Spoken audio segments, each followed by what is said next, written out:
You know what I never want to hear again, and what word I will never be able to like read or hear or look at the same? I'm pretty sure I have a rough idea. Yeah. The word not is disgusting to me now.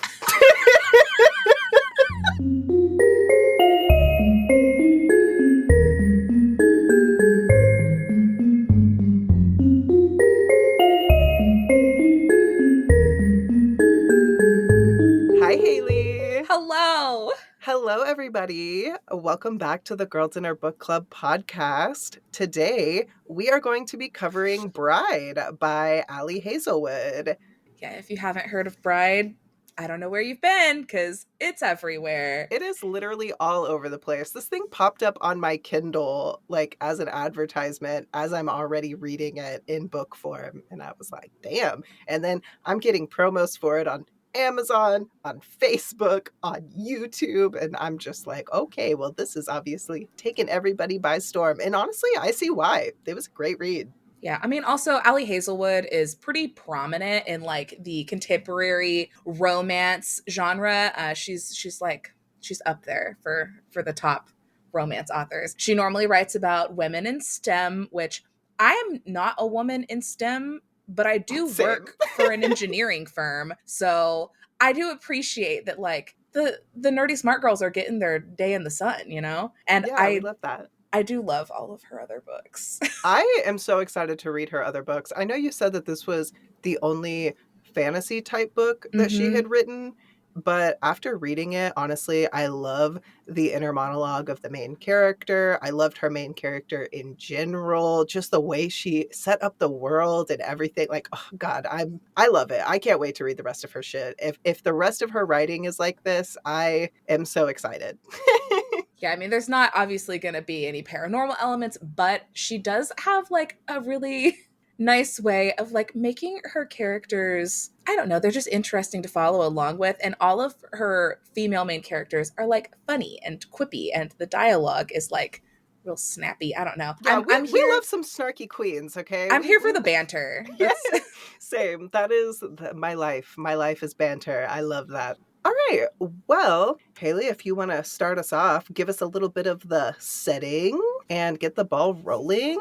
We can, tell you all about how great this book is. And you got a new mic. We are and I moving got a up new in the mic. world. Yes, it sounds so good. You sound lovely and beautiful and saucy. It's great. It's great. I love it. I didn't if I had known that all I had to do was spend $160 on a microphone to be saucy, I would have done it a long time ago.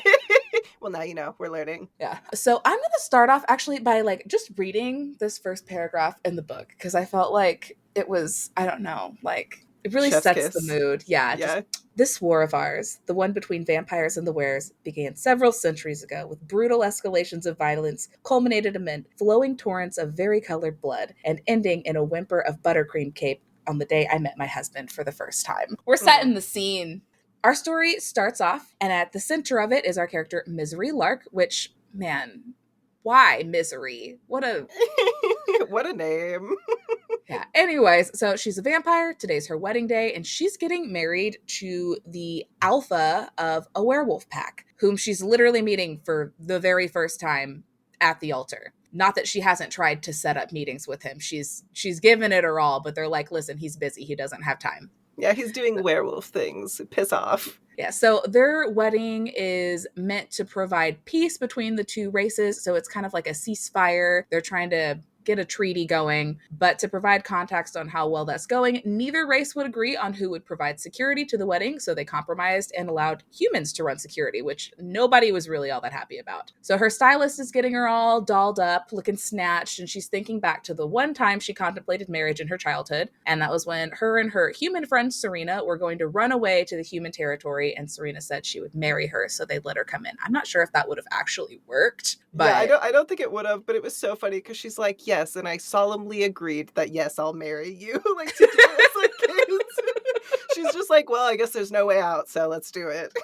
yeah.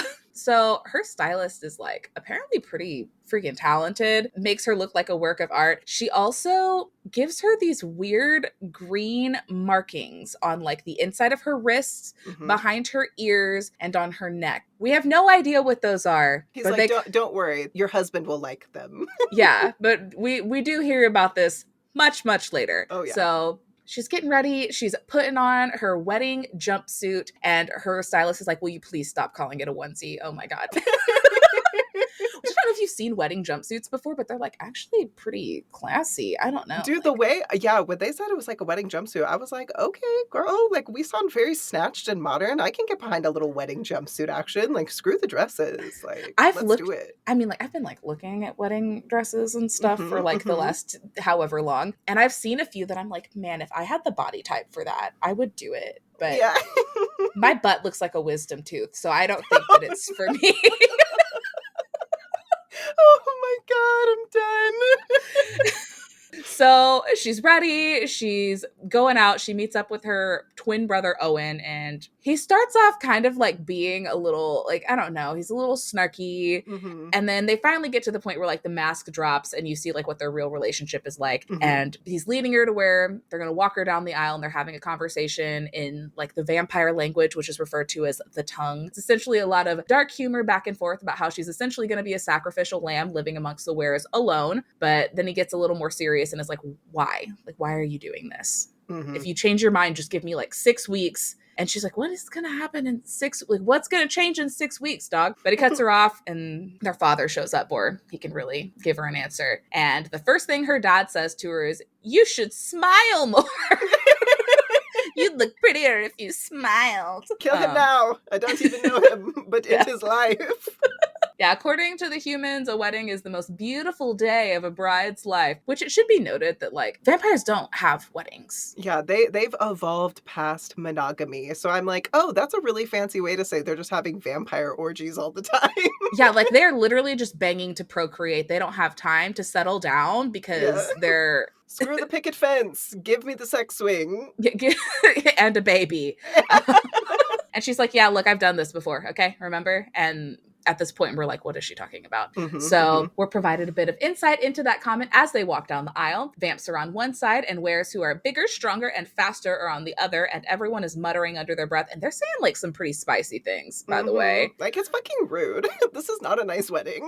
No, everybody's being mean to her. And we do overhear one person being like, she used to be the collateral for the humans for 10 years, and now this, I give her 2 weeks. And then somebody else is like, either going to stabilize the region once and for all or cause a full-on war again. Just great. Exactly what you want to hear when you're walking down the aisle at your wedding. Like, Of course, we're wondering, like, what do they mean, human collateral? Anyways, right. So right before they reach the altar, her dad tells her she needs to be careful because he's dangerous and she shouldn't cross him. And she's like, wow, thanks, just what I wanted to hear. Yeah, like she's feet from the altar and she's like, lovely. I'm so excited for this. Thanks, Dad. Our groom, our male main character, is he a baddie? He's hot. He's mhm. very large, which, Elena, you will come to realize that in every Ali Hazelwood book, The men all are of large. they're enormous. And Great. boy, howdy, are you going to hear about it. Fee, fi, fo, fum, bitch. Yeah, they're all enormous, and all of the girls are small. Oh, So, yeah. So he's like got a buzz cut, which is not like what I was envisioning. Yeah, no, me either. A werewolf alpha, but like, okay. In my mind, I gave him like 2 or 3 on the sides and then like a little bit longer on the top because that's sexier to me than just a straight buzz cut. Than a cheap ass buzz cut. He's just walking around looking like a skinhead. To give context, I was a stylist for 9 years, so I want him to be like... He needs to have good hair. He's got to be at least a little trendy. And he's got like these striking pale green eyes. His hair is brown. And as she stands across from him, he's just like giving her the stare down. And she's like, did they not give him a picture? Like, does he think I'm ugly? Like, what's going on? And she's like, well, it's too bad because you got to do it anyway. So he continues to stare at her in silence in front of God and everyone. And his best man is unsheathing his claws, which good vibes, all around good vibes here. Yep. And behind her, her father's guard is like baring her fangs, and the humans are like reaching for their guns. And she's like, I don't care how little you like this, but if you want to avoid a second aster, And she like fell at some point, and he's like grabbing her to like keep her from falling. And we don't really know anything about this Aster that she's talking about avoiding. They Yeah. like they don't really like bring it up. It's just like it was spoken of as like it's in the past, and like it was a massacre between vampires and werewolves. We'll find Mm-hmm. out more on that later. But yeah, like everybody's worried they're about to kill each other, and it's a whole thing. So she tries to like get out of his arms, and then trips, and he catches her arm and around her waist and stares at her. And in her mind, she's thinking, he's looking at me like he's going to eat me, or, and I quote, like I'm prey. Yep. And basically the whole wedding just goes tits up with everybody freaking the heck out, and they're screaming, and they're still just staring at each other while the world burns down. Yeah. And everyone's losing their mind, and they're like, wow. And her hind brain is like, ooh, good blood. Yeah, she's getting a whiff of him and is like, mm-mm. And apparently he feels the same, because literally the first words out of his mouth to her are, you, how the fuck do you smell like this? And then they're married. And then they're married. Oh my gosh. Yeah. So we're starting off real strong. Also, oh my God, it killed me. When I first read her name, I was like, is this supposed to be French or something? Like, am I misunderstanding? Is her name really Misery? And I'm like, wow, what great parents she must have to name them Misery. And I'm like thinking, I'm like, oh yeah, well, like, I don't know. If I had a child and I really wanted to convey like how much I both loved and detested them, I guess it would be cool to name them like Misery or Tragedy or Calamity. But spell them in like that really cringy white woman way. None of that. I watched a whole video the other day where it was like they were playing, it was like Scrabble or something, wordagrams, I don't know, but it was like white women baby names. Did I send that to you? No, but that sounds amazing. And it was like and it was like oh my God, one of the girls' names was like Felony. Oh but my it was God. with a PH. I would have to find that video so I can send it to you. Yeah, that doesn't convey love to me at all. No, this not just at conveys you were a mistake, because her brother's name is Owen. Yeah, it's like Owen and then Misery. It's like, well, we can clearly see that there might have been like a little bit of preferential treatment there in the naming Some favoritism. process. Yeah, did we maybe want a son more than a daughter? Ooh, lovely.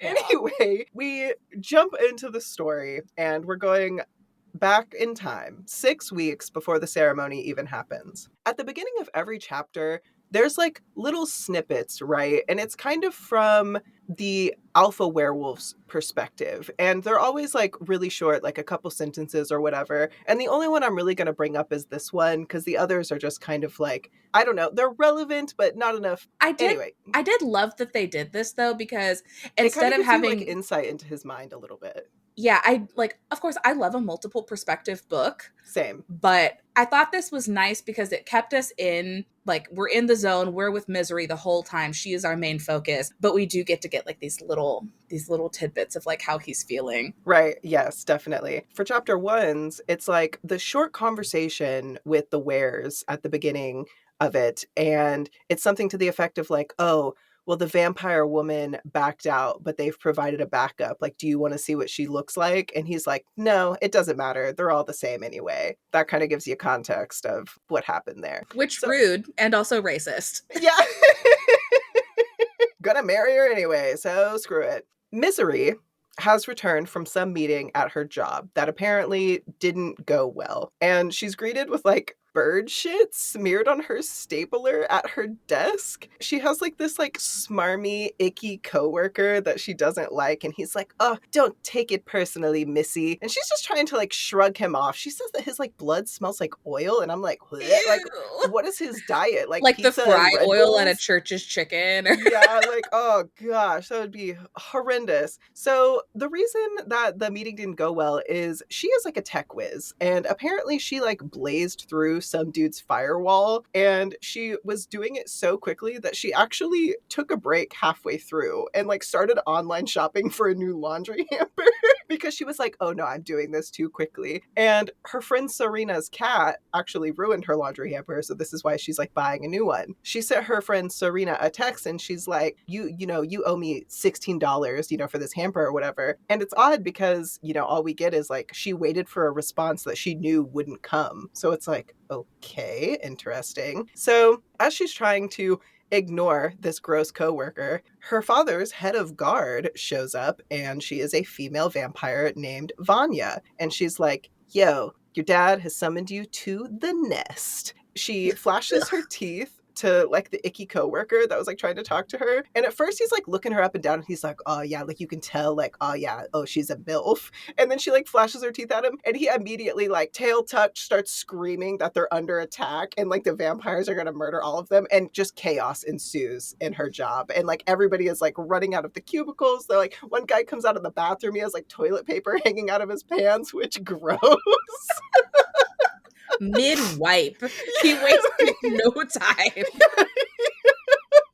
Which, like, I don't know, that was such a specific thing that just stuck in my mind, but here we are. Vanya is trying to show all of them, like, her diplomatic immunity badge, but no one cares, and they're all just, like, running. And Misery is pissed because she's like, dude, I've been working this job for a while, and she's been disguising her vampire heritage with, like, brown contacts, she's shaving down her canines, and she told them that she had an arrhythmia issue, so she could only work nights, and now that's all ruined. And keep in mind, I don't know if we really hounded this in, but this is all like current day, like technological advances, modern day America, just in some nondescript city, basically. They go to the nest in the center of vampire territory. And the nest is this like huge high rise building. And it's full of like shops and blood vendors. And there's like these bougie apartments at the top, which are mostly owned by her family, who is like presumably in like the seat of power. Vanya leads her to her father, and Misery is kind of contemplating like how she hasn't aged much, even though vampires are not immortal in this world and they age just like everybody else. And how the last time that she saw Vanya was 17 years ago during something called the collateral exchange ceremony. Misery asks Vanya like if her dad is like sick or something, and she's like, you think he'd call you here for that? And she's like, I don't know, maybe like he needs a kidney. And so like they definitely don't have like, the best relationship we're picking up on. And Vanya says an interesting quote to provide insight into like how the vampires are. We are vampires, Misery. We act for the good of most or not at all. So they're very much like a collective species and like how they respond to things. She reaches her father's office and can see out these like big, beautiful windows. And we get a bit of an explanation of like the layout of their city, namely that a river intersects between the north and south of the city. The wares are on the south and the vamps are on the north. And there's like checkpoints and guard towers like all up and down the river, and there's only one bridge that like connects the both of them. And she like is thinking about how there hasn't been a single car that's gone across either way since she's been born. Beyond the river, all they can see into Ware territory is like a few checkpoints, and then it's all just forest. And then kind of like all around them and like to the north is human territory.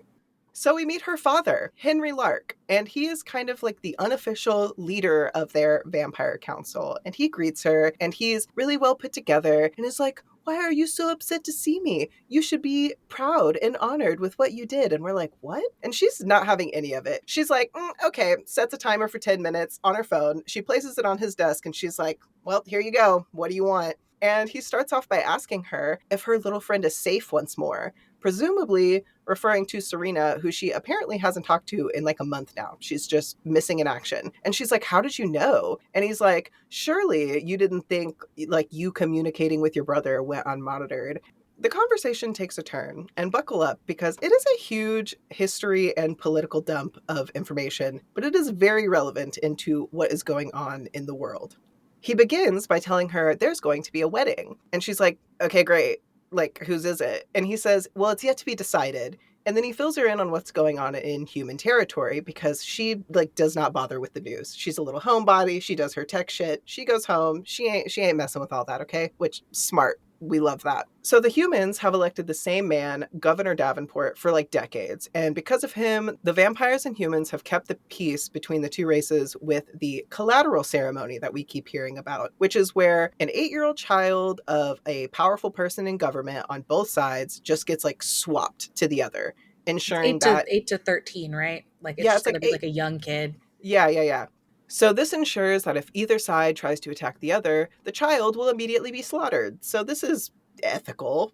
We love that. This has provided a flimsy peace, but each race is still not really caring much for the other, and they very much stick to themselves. Like, there are very clear-cut lines and borders in this city of everyone sticking to their own. So Misery served as this collateral until she was 18. She's now 25. We pick up that this is why she's not the biggest fan of her dad. And he did this because she was a means to protect the many, but obviously it was scary and traumatic for her, so she doesn't really give a shit, like, how good it, served the vampires. Also, the vampires treated her like shit about it. That's why she ended up just like living among the humans in secret in the first place, because they, called her like a traitor and all this stuff, which is like so messed up because she was a kid and she got forced into this situation to literally keep peace for them. And they're just like, human fucker. Like, why? It's so awful. Also, we get why she hates her dad now, because yeah, he just who sent her does over that? there. Yeah, I was like, cute. Seems like we've evolved past monogamy, but we haven't evolved past handing out our daughters like Halloween candy. That's charming. We love that. Anyway, Governor Davenport was not reelected this time around, and the humans chose to elect a Maddie Garcia, and she is not interested in taking part in this collateral ceremony exchange thing, and she also is refusing to meet with Misery's dad. When she takes office in a few weeks, because she's still currently like the governor-elect, she's ending the collateral ceremony, and she's requesting her human back immediately. Good on her. Yeah, for real. Like, it sounds very Garby. Go you, Miss Garcia. So she's requesting their human back within the week, and they'll be sending their vampire back. So now her dad's like all worried that their kind is going to face, a threat from like not only the wares, but now from the humans. An important side note is that the vampires are facing extinction. Their birth rates have dropped considerably. The wares are stronger than them, and the humans vastly outnumber both vampires and wares combined. And the truce with the humans was pretty much only the thing that provided some sense of safety against the threat of the wares. Their conversation shifts again, and he tells her about how, like, these 4 young, stupid vampire teens decided to have a pissing contest, and they decided that they were going to swim to the bank of were territory and back. But they went missing. Shocking, because they probably shouldn't be doing that. So one of the boys' fathers, who is like in the vampire council, he tried to invoke a retaliation, and he almost brought the two races to an all-out war. But 2 days later, the boys came back and they were unharmed. They just got interrogated. And the vampires are super confused by this because over the last 20 years, if any breaches were made into either their territory or the offenders, like, those people were sent back in pieces. Like, there was like, here's the thumb of your son in a box. Like, enjoy. The wares are super secretive with their society. Vampires don't know anything about them, really. But her father managed to gain some intel that the previous alpha, whose name is Roscoe, was overthrown and killed, and they have a new leadership now. And her father requested a meeting with the new alpha, and he actually accepted, and tells her that not only is he strong, but he's something new and different, and also about her age. So there's a lot happening in their world, right? We have a lot of political shifts happening. New leadership for the humans, new leadership for the wares, and the vamps, they a little scared about it, all right? And that's Also, why we like, had to get all this. I just want to point out that, like, is Roscoe not just the most typical dog name Yeah. you've ever heard? I'm like, Jesus, can we just name him Fido? Like, Lord, I just, oh my God. We had a dog named Roscoe. Well, actually, my aunt and my cousin had a dog named Roscoe, but I grew up in the same house with him. That is adorable. And now she has a very rotund chihuahua. He's a cute little cranky guy. A cute little cranky guy, man. What a combination of words. So Misery is like, okay, great. I'm glad that you've given me this history lesson. Like, why does it matter? I don't really care. And what does this have to do with the wedding that you're talking about?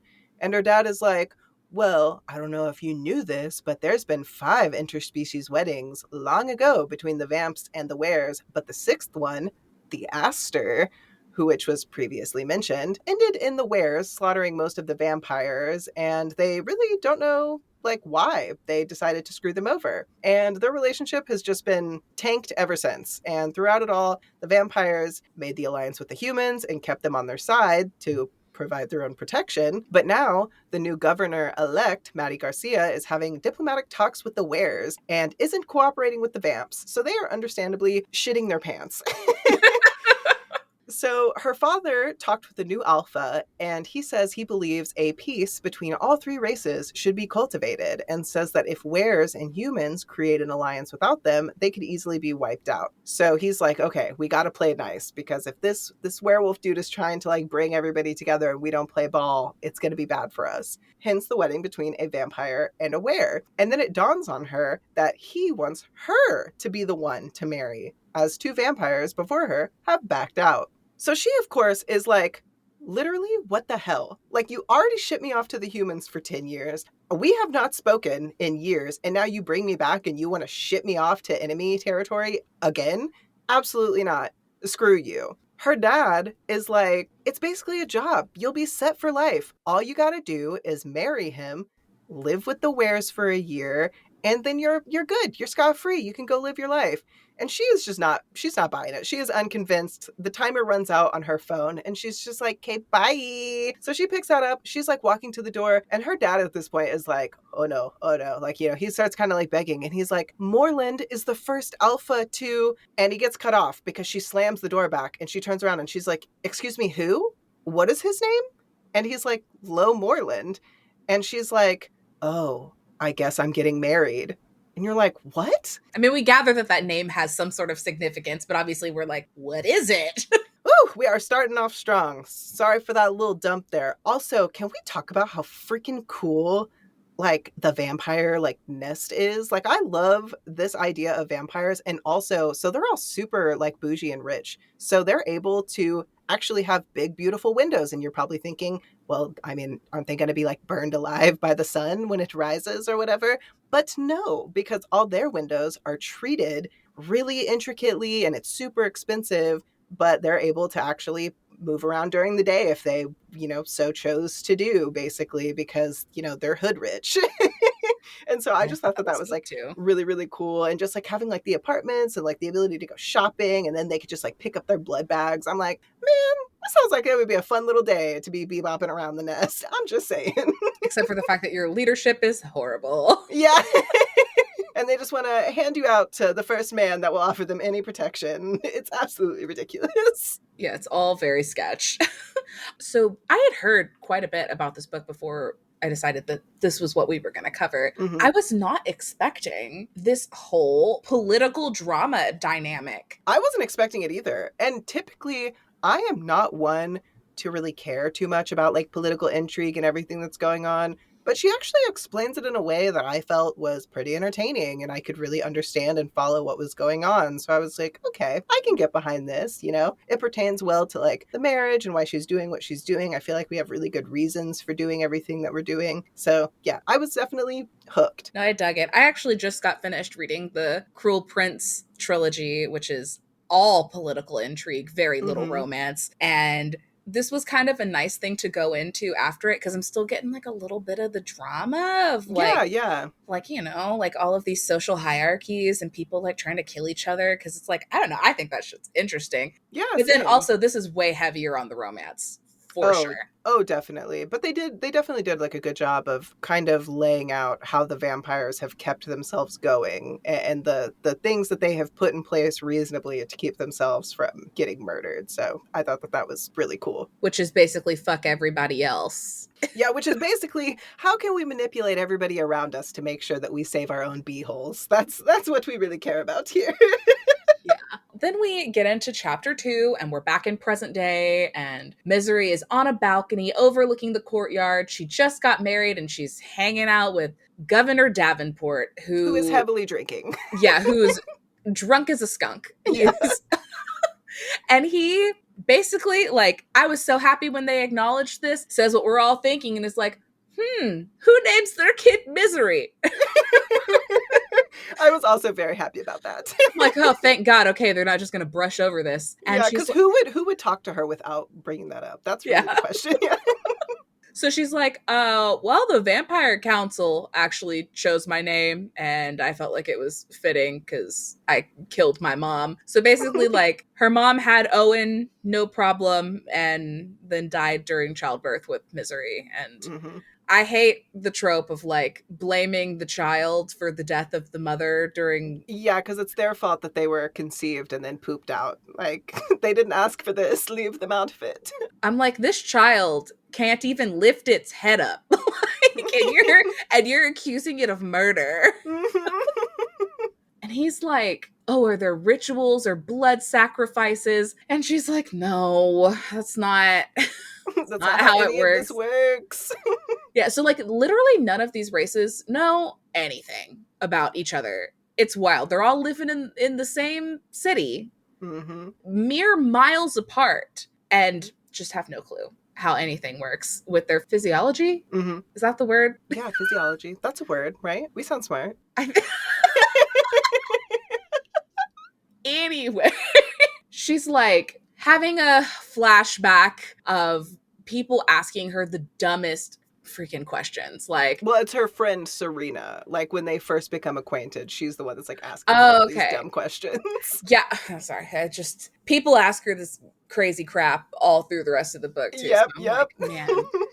So it's Serena, and she's like, do you hate garlic? Can you read minds? Do you kill people? Yeah. And typical vampire things. And she's like, no, all of the Yeah. races are actually pretty similar, and the differences between them are less to do with the occult and more to do with spontaneous genetic mutations thousands of years ago. Which Which, I thought was super cool. Instead of it's like, oh, the first werewolf, he got pooped out of the moon and then he started biting people. And then, the vampires, like, came out of some lady's period blood and then they started a whole race. Like, ew! instead, it was just, some science-based explanation of things. And I don't really feel like I've ever got that in any kind of, like, vampire werewolf type of story. So I thought that was really cool. There's actually another part in here where, like, actually there are a few things where she, like, kind of breaks down the science behind why something has happened Yes, yes, and, yes, like, a yes. common vampire trope. And I'm like, yeah, that's neat. Cool. Yeah, it is really cool. Yeah, and we'll make sure to touch on all of them as we go through. Yeah. So she's watching the reception just be an absolute disaster, which Yep. did we think it was going to be anything else? Mm-hmm. And the governor is like, wow, you're so brave.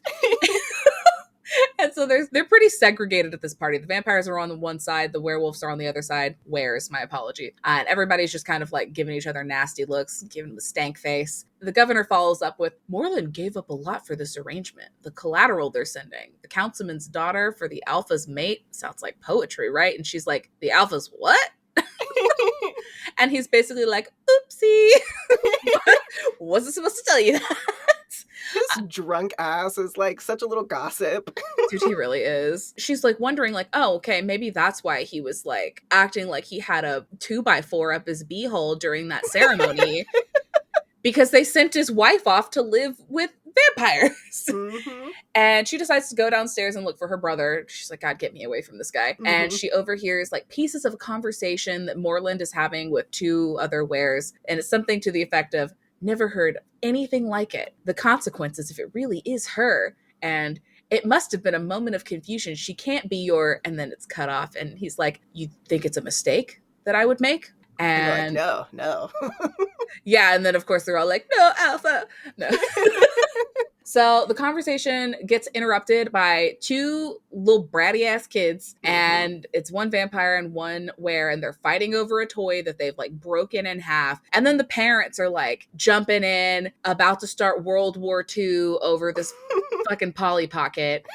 This Polly Pocket? God, I need to watch my language. I'm sorry. So anyways, Moreland like jumps in and takes the toy and fixes it and like separates the kids and then like gets in the wearers' faces and is like, listen, don't let this happen again. Okay. Yeah, can everybody please pipe down? Like, no. Please. This is my wedding.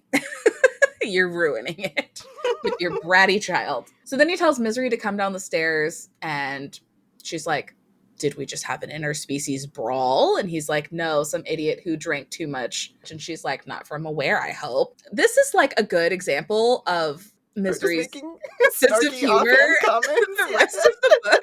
Yeah, some of the things she says, I'm like, oh my God, girl. Like, you're gonna, like, are you trying to die? Like, what's happening? She gives zero shits, okay? She does not care. She is down to say the first thing that comes to her mind, which I love her for. That's like Mhm. my biggest, like, it's like one of my favorite things because I say things I probably shouldn't say all the time in the most inopportune moments. And then I'm like, oh, whoops, my bad. Oopsie. So then they go off and they have like their first dance. It's like, a little awkward. She's like looking in his eyes and thinking, I wonder what Serena thought when she first saw them. And we're And just like, skirt, what? Like, yeah, what do you mean Serena saw? record Like, scratch. Yeah. yeah, like, what's going on? And then we just gloss over it. Yeah, and then we just move on. They do that a lot in this. Mm-hmm. During their time dancing, they have a little chat, and she's like, "So, do I smell like sewers or something?" And he's like, "Or something." And we get no clarification. And then he just straight up asks her if her father hates her, which Fair. what a great conversation starter. And that he needs to know these things if she's under his protection. She's like, no, I volunteered to do this. And then he gives her backstory to her, how she was collateral for humans from 8 to 18, so for 10 years. And there were multiple assassination attempts on her life, 2 that got very close and left scars to prove it, that she briefly returned to the Vampire Society only to adopt a fake identity and live among the humans in secret. And now she's marrying a were. And she's like, wow, I'm flattered you read my file. Yeah. She's like, I read yours too. You're an architect by training, right? And he just like ignores her and wants to know why she agreed to the marriage. And she wants to ask him, like, straight up, like, have you ever heard of Serena Paris? But she keeps her mouth shut, which is rare for her. And instead, she says she likes to live dangerously. And he's essentially like, well, you don't fit in with anyone, and it smells like you know this very, very well. Which I'm just like, I don't know why, like the phrase like, "I'll smell you later." I'm like, I don't know, like that's like popping into my head. I'm like, do they say this to each other? Oh my god. And then one of the human waiters comes up and tries to just like stab her. Mhm. And Lo stops the blade with his bare hand. And one of the security guards like grabs the waiter and he looks to her and is like, for the next year, let's make sure we stay out of each other's way, right? Understood? And she's like, and they say romance is dead. And then they just leave after this assassination attempt. Yep. So Misery is woke up in the middle of the day, which, is her night because that's when she sleeps, by some kid's voice telling her that like this used to be her room. And Misery can hardly even open her eyes. And we get the tidbit of info that vampires are pretty much useless during the day, lethargic, weak, and headachy, and that the sun doesn't actually kill them, it just burns really badly, and unless they're exposed for like a long period of time, they won't die. So she like opens her eyes up to little slits and she sees a little girl there. And she's like, yeah, she's probably somewhere between the age of 3 and 13. That's about the best guesstimate she can give because she doesn't have a fan of kids. And I'm like, honestly, same. Oh my gosh. If you lined up a group of children and you asked me to like pick out how old they were, I would not be able to tell you. I'd be like, I don't know, maybe 10. They're all 10. Maybe 5, I'm not sure, This annoying girl keeps like asking her all these stupid cliche vampire questions, and Misery is like, how did you even get in here? Like, I locked the door. And the girl points to a second door in her room that Misery really didn't notice, and she's like, well, I had a spare key and I came through there because this used to be my room. She tells her that when she used to have nightmares, or when she does have nightmares rather, that she would go and stay with Lo. At this point, she's like, oh shit. And she asks the little girl if Lo is her dad. And then another voice answers, like coming from the doorway. And she's like, Anna's father is dead. And when she looks over, she sees this strong, pretty redhead woman who's giving her a dirty look. Quote, she stares at me with a mix of worry and hostility, like my kink is burning crickets with kerosene.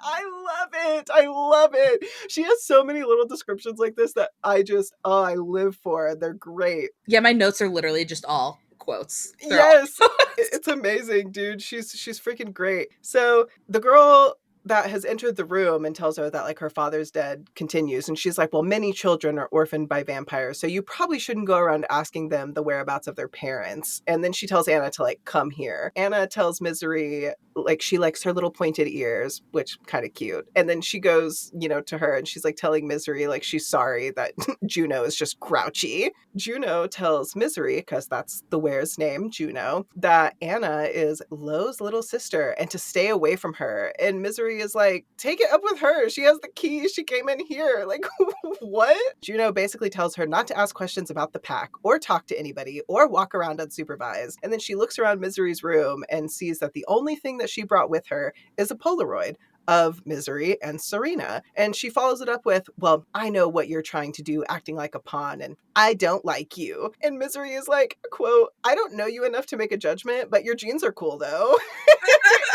And Juno just leaves. And at this point, Serena's cat makes an appearance out from under the bed and she's like, now you show up. And he just hisses at her. So she brought the cat with her too. Lovely. We get the backstory of who this mysterious bestie Serena is now. They were friends for like 15 years and she loves the hell out of her. And she had this big fight with her over this cat because vampires do not do pets. Like at all. They do not understand the point of them. They do not like them. And so she tried to dissuade Serena from getting this cat, but Serena just ignored her. And 3 days after she got the cat, Serena just poofed out of existence.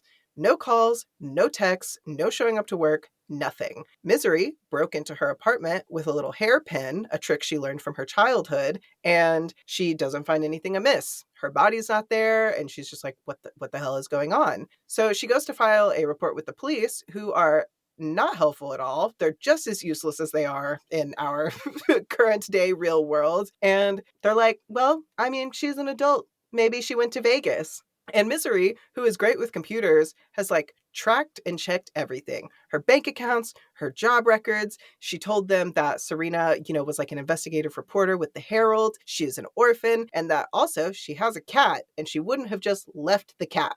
And the police still are just like, unbothered. Good luck. Go away. At this point, she's super worried that something bad has happened to her. And she wrote about delicate financial stuff, and Misery can't find any trace of her anywhere, not a single digital footprint. And so she's like, did she get into something that maybe she wasn't supposed to? And, something happened to her? Like, oh no.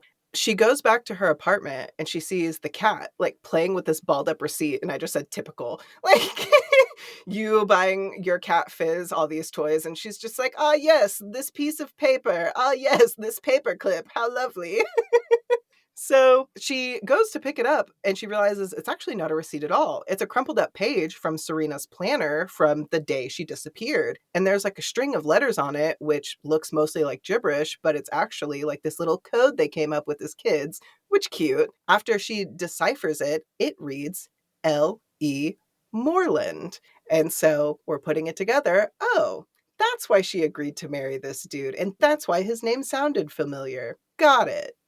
One thing I super loved when they were like talking about like how she doesn't do pets was her thinking back to like her childhood, and she's talking about like a caregiver that she had that like had a little dog that she would like carry around in her purse, and they would like she would bare her fangs at it and they would like hiss at each other and stuff. And then one day she finally gets the courage to like go up to the lady and she's like, so when are you gonna eat it? And then the lady immediately quits.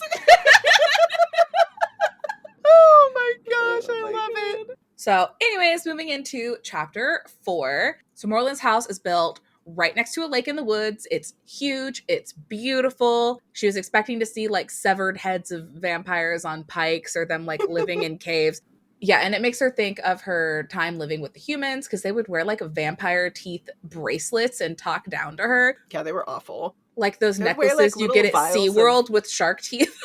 Yeah. And they would also like wear like little vials of like vampire blood. Because it's purple. Yeah, vampire blood is purple, Ware's blood is green, and human blood is red. So they would like wear it around and like, shove it in her face. And it's like, she is a child. What is wrong with you people? Yeah, yuck. But actually they're pretty nice to her here. They're all pretty civilized. So she meets Alex, who is like giving her a tour of the house. I'm assuming he's assigned to like guard her initially.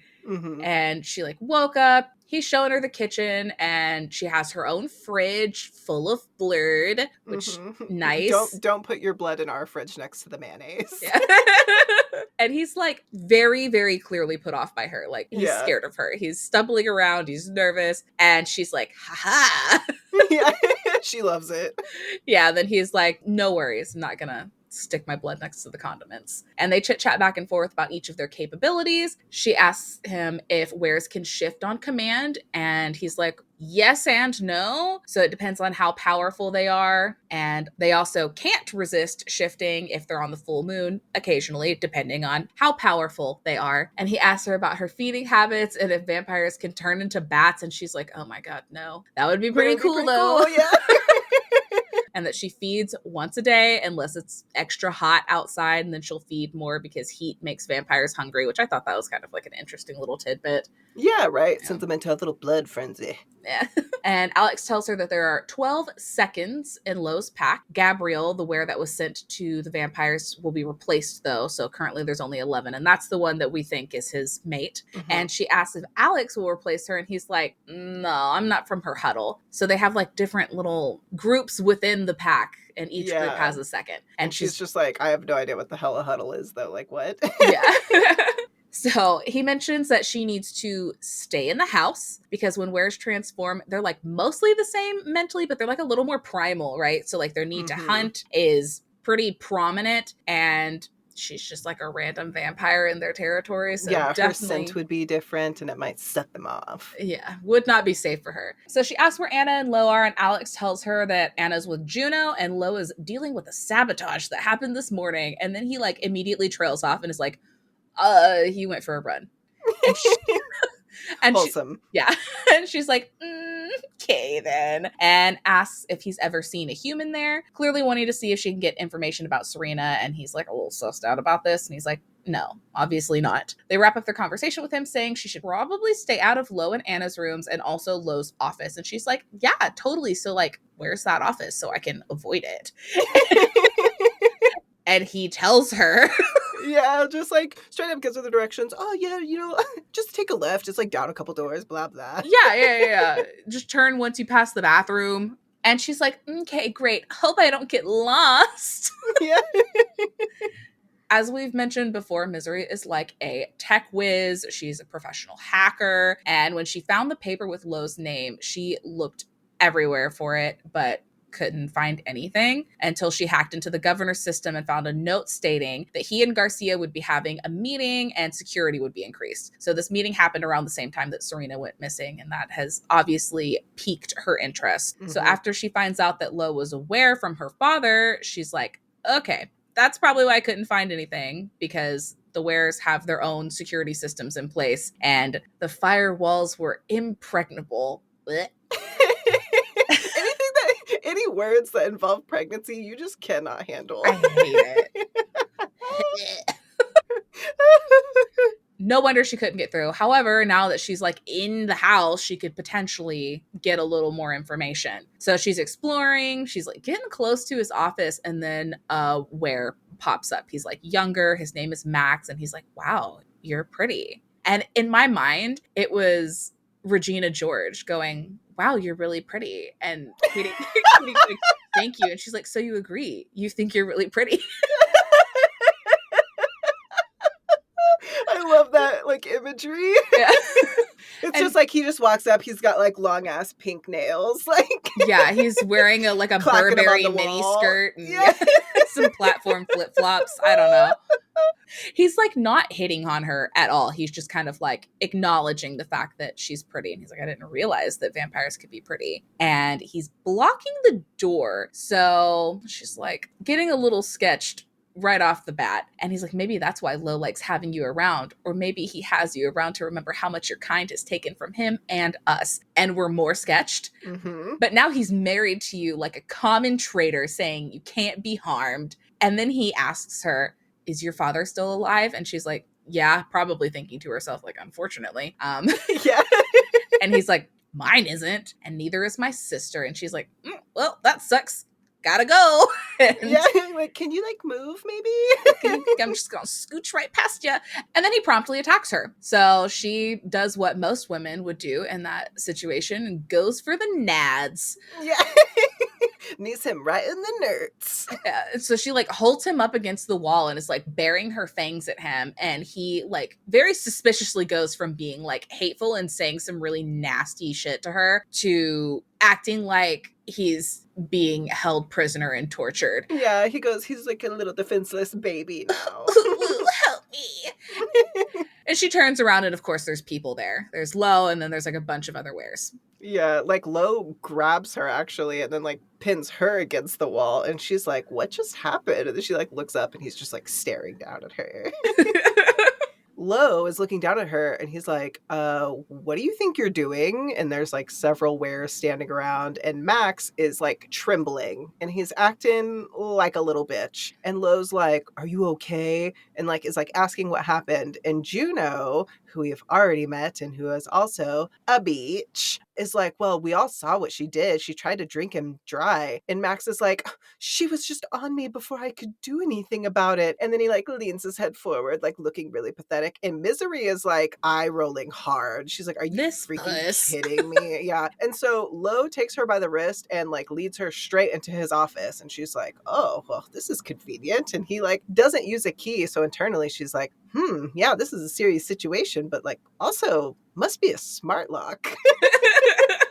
And Juno is like following in after them. And Lo, once again, is like, what happened? And she tells him that Max tried to kill her. And Juno is like, bullshit. Misery points out, why would I attack a were in his alpha's home? That would lead to my death at best and a full-on war at worst. And Juno is like, I think you can't help yourself. And she's like, dude, my fridge full of blood is like 50 feet away. That's not how any of this works. Like, what are you talking about? Juno's just a real peach through all of this. Dude, yeah, seriously. She continues and says, like, Max was rambling about Lo being a traitor for marrying her. And Juno says, well, if you're implying Max is working with the Loyals, this is the first time we're hearing about these Loyals. Misery, like, denies this. And she's like, I don't even know who the Loyals are. Like, what? And Juno says that Max, once again, is not a loyal. And Lo is like, had enough. He's like, get out, Juno. Like, leave. And she's like, one last time, she's like, well, she's lying and you should punish her. Misery, like her response to Juno being like, yeah, you should punish her. She like looks up at Lo and says, quote, yes, Lo, spank me and take away my TV privileges. And then Juno leaves, and I'm just like, oh my God, she has no chill. There is zero chill with this girl. She does not. No sense of self-preservation. Yeah, she just does not care. She can't handle not making a snarky comment. When they're alone, he's basically just like, you need to avoid getting yourself killed and behave. And she's like, well, maybe, you know, her being in his house is too much. And so is having like adjoining rooms. And he's like, well, I'll decide what's too much. And she's like, okay, well, why stop there? Quote, should we slice my palm and drip some blood on the sheets, hang them from the public square? And I was like, okay, I guess we're implying that like they banged. And then he follows it up with like, well, I doubt there are any expectations of virginity on your part. And she snipes back with, well, fantastic. I love surprising people. Implying that she's a virgin, I guess. Yeah. And internally she's like, who would I have slept with? A vampire who thinks I'm a traitor or a human who thinks I'm a monster? Like, I've never really even had the opportunity. Like, the fuck? They changed the subject, and he asks her how she learned to fight, which I was wondering too, because I'm like, you know, what the heck? She just took on this dude. No problems. And she tells him that her foster sister and she took self-defense classes, and that's how she survived the multiple attempts on her life. And he's like, well, no fighting in were territory. And she's like, okay, cool. You want me to just not do anything? Yeah, sure, whatever. So she asks to be excused, and she goes to the door, but she turns around, remembering that she wanted to ask about her cat. And then when she sees him, like, he's once again looking like he sniffed like one of her heinous farts. Like, he's just like looking real perplexed and not very happy. And she's like, I took a bath. Did that not help the smell? And he's like, the situation hasn't improved. What were you going to ask? And she's like, well, can I let my cat roam the house, or do I need to keep him in my room? And he says, your cat is welcome among us. And she's like, I wonder how that feels. I just wanted to point out, so in this chapter, this is like the second or third time that somebody has called her a blade-eared leech. And yes. I'm like, what is with these insults? Like, Dude, they apparently have been working on them for a while, and you would think with like years of animosity between the two races, they would come up with like better insults. Yeah. None of this is hidden. No. Okay, so we move on into chapter 6. A few days go by, and Misery has an escort anytime she wants to leave her room or do anything since the incident. Trying to like nap, and she's taking baths all the time because she wants to like not be stinky. And then she ends up just liking taking the baths, Mm-hmm. Which, which, like, fair. You're just yeah, taking baths and napping all the time? That sounds like a great life, bitch. literally, I would love that. And on day 5, an older wear, Mick, that she overheard talking to Lo during their wedding ceremony, tells her that her brother has video called. And so they talk back and forth, and they're flipping between English and the tongue because she's trying to relay some information that she does not want to Them be to hear. overheard. Yeah. Mm-hmm.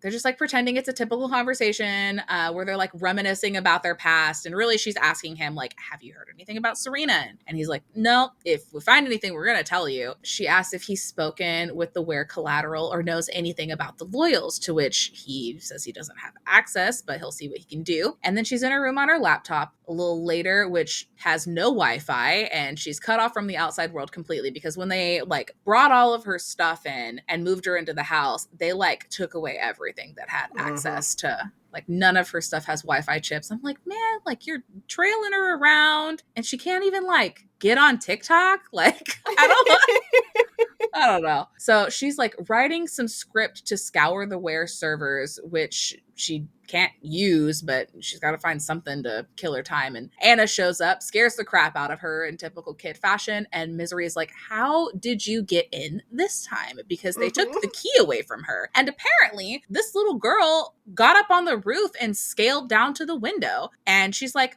so can I play with you? You And got games on your phone? yeah, you got games? And she's like, no, there's literally nothing on there. And Anna's like, why not? Alex lets me play that game where he steals cars and talks to beautiful ladies. And Misery's like, he's letting you play Grand Theft Auto? Like, it seems a little inappropriate for a 3-year-old. And Anna's like, I'm 7, but she holds up 6 fingers. Yeah. Okay, so she sits on the bed, and Misery's like, I'm briefly worried that she might pee on it. Does she have a diaper? Is she housebroken? Should I burp? Like, literally me with any child. Yes, honestly. I'm like, oh God, what do you need? Are you just going to spontaneously combust? Like, don't get too close. What's happening? Yeah, so then Misery just like shits out a game. Like, she just codes a game for Anna to She lets her play. play like that old snake game. Yeah, Like, do no, you she remember no, those she being on like the old Nokia yeah, but games? she codes it. So like Oh, does she? yeah, she codes the whole game. And I'm like, well, that's neat. So she plays the game for a little while and she's like, is this educational? Misery's like, no, probably not. She like gets tired and is like, my cat's waiting for me. And Misery's like, your cat? And Anna's like, yes, her name is Sparkles. And Misery's like, well, first of all, he's a boy. And second of all, his name is not Sparkles. And she's like, fine, his name is Sparkles. And she's like, no, his name is, and I quote, Serena's damn fucking cat. And Anna's like, well, he sleeps with me, so he's clearly not yours. And Misery is just like, Whatever. whatever. Girl, take it. Yeah, because she's like, he doesn't sleep with me because he didn't like me very much. And the little girl's like, yeah, well, then maybe he's not your cat. Dude, I honestly, as far as kids go, she's so snarky too, and I love it, honestly. Like, she's so adorable. And then she's like, all right, whatever. Like, if Serena shows back up, you guys are going to have to handle that yourself. And Anna's like, who is that? She's like, she's my friend. Anna's like, oh, your best friend? She's like, I have a best friend. And then she like starts talking about all of her friends and their lineage back to their ancestors. Oh, yeah, dude. Like, okay. So then after all of that and Misery cutting her off, making a Brothers Karamazov reference that I thought was pretty funny. Anna's like, listen, if you're looking for your friend, I bet my brother could help you. And then before she walks out the door, she asks Misery if she's like low and if she doesn't sleep because he never sleeps. And Misery's like, is that an alpha thing? Is that a Ware thing? And Anna's like, he has pneumonia. And we're And like, she's like, oh. and we're like, when did he get pneumonia? Yeah. And then she leaves. And Misery tries to stop her, saying that she could visit Lo and go through the door, but she's gone. and dealing with the lollipops. And Misery's like, the loyals? And she's like, yes, the lollipops. Misery's once again like, do not go out the window. And Anna's like, you're a vampire. I don't think you can boss me around. And then leaves. And Misery's like, okay, I know two things. One, I'm too invested in the safety of this little shithead and my husband is gone for the night. So she goes to the bathroom to get a hairpin and decides that she's going to wreak havoc in the house. Do what she does best, which we'll later find her out is, she doesn't really do it all that good. Yeah, I love that they made her like a nerdy coder girl. And also, like, why Grand Theft Auto? Of all the I know, right? I was like, okay, cool. So we have Google and we have Grand Theft Auto in this universe. And that's when I was starting to put together, like, okay, this is literally just like our reality, but with vampires and wares just like inserted into them. Like that's what I started picking up on at this point. Cause I'm like, oh wow, we're really honing in on that because they're playing Grand Theft Auto. Cute. Yeah, I mean, it's a paranormal romance. It's not a fantasy. So, like, think in the vein of, like, Twilight. Right. Except way better than Twilight. She unlocks the door, joining their rooms together with her little hairpin, and she learns a few things snooping about in his room. He's very tidy. He has a lot of underwear. He wears size 14 shoes. We love a man and with he big feet. uses Yeah, and he uses silicone-based lube, to which I say, no, do not use silicone-based lube. Use water-based. It's better for your beehole. Yeah, and it's also better for your hoo-ha, man. Yeah, Especially it's just better in if you general. want to Do use not use silicone-based lube. toys.